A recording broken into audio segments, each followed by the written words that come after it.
YCP అధినేత జగన్ అయితే భారీ ఓటమి నుండి 2 రోజుల వ్యవధిలో తేరుకున్నారు. 151 సీట్లు ఎక్కడ, 11 సీట్లు ఎక్కడ. అయినా ఆయన ఫలితాలు వచ్చిన రోజు సాయంత్రమే మీడియా ముందుకు వచ్చి తమ రెస్పాన్స్ చెప్పారు.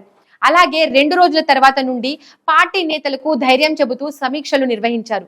మరి జగన్ లో ఇంతటి ధీమాకు కారణాలు ఏంటి అన్న చర్చ అయితే సాగుతోంది. ఉమ్మడి ఏపీలో నుండి చూసుకుంటే ఎప్పుడు వన్ సైడ్ ఎలక్షన్ అన్నది లేదు.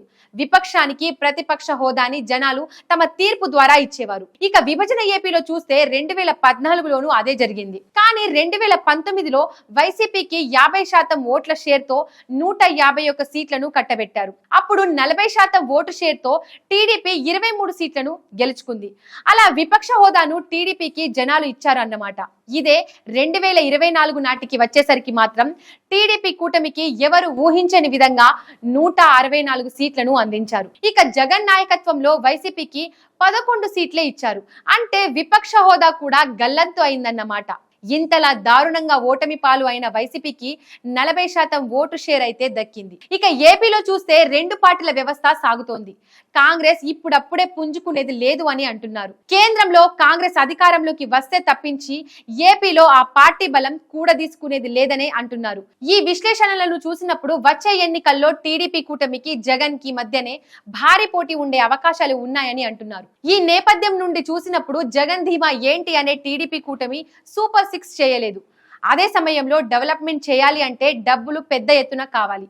ఏదో ఒక పేరుకు సంపద సృష్టిస్తామని చంద్రబాబు అన్నా అదంతా ఈజీ కాదు. అప్పులు తెస్తే ట్రోల్స్ అవుతాయి. పైగా ఆ తిప్పలు కూడా వేరేలా ఉంటాయి. దాంతోనే టీడీపీ ఫెయిల్ అయ్యి 2029 నాటికి తమ చేతికి అధికారం దక్కుతుంది అని జగన్ అంచనా వేసుకున్నారు అని టాక్. దానికి ఉదాహరణగా తమిళనాడు ఎన్నికలను కూడా ఆయన తీసుకుంటున్నారు అని అంటున్నారు. ఇప్పటికీ 3.5 దశాబ్దాల క్రితం తమిళనాడులో అంటే 1991 నుండి 1996 మధ్యలో చూస్తే విపక్ష కరుణానిధి నేతృత్వంలో డిఎంకే దారుణమైన ఓటమిని చవిచూసింది. జయలలిత నాయకత్వంలో ఏఐఏడిఎంకే స్విప్ చేసి పారేసింది. విపక్ష హోదా కూడా దక్కలేదు. అదే 1996 వచ్చేసరికి మొత్తం రివర్స్ అయింది. డిఎంకే స్విప్ చేసింది. ఆ లెక్కలే ఇప్పుడు జగన్ ని ఉత్సాహాన్ని ఇస్తున్నాయని అంటున్నారు.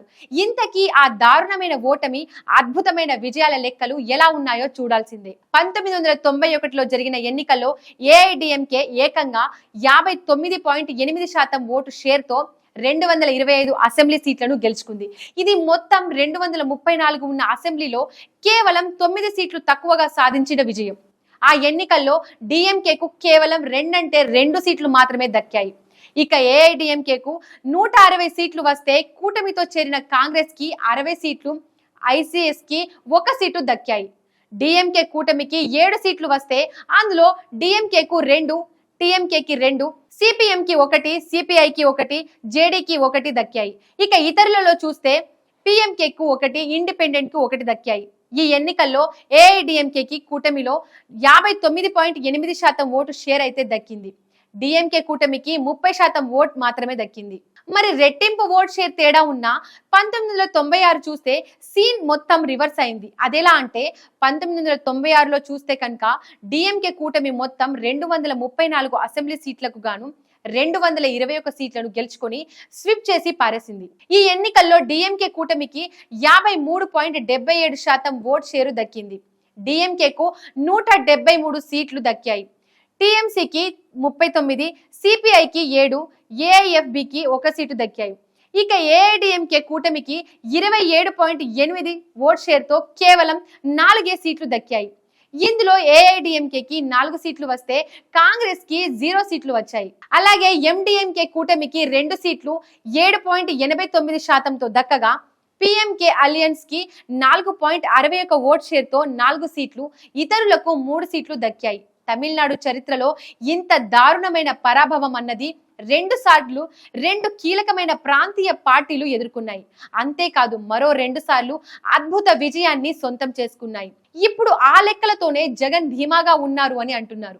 ఏపీ రాజకీయాలు కూడా తమిళనాడు మాదిరిగా 2 ప్రాంతాల పార్టీల చుట్టూ తిరగడంతో 2029 రిజల్ట్స్ ఎలా ఉంటాయో అన్న ఉత్కంఠ అయితే ఇప్పటి నుంచే ఉంది మరి.